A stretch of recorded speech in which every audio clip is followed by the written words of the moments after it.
La empresa nació prácticamente antes de que nosotros compráramos. Nosotros compramos en el año 2002. Nosotros trabajamos en forma familiar completamente, ¿verdad? Todo nuestro objetivo es mejorar y hacer un buen servicio. Sanlorenzana hoy prácticamente está tomando gran compromiso en incorporar, digamos, 40 vehículos, 0 kilómetros.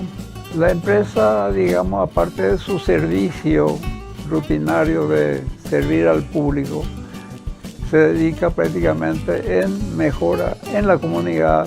Tenemos prácticamente una escuela que prácticamente funciona, digamos, hacemos ferias de ropas los días sábados prácticamente, ¿verdad? Todo para el bien de la comunidad.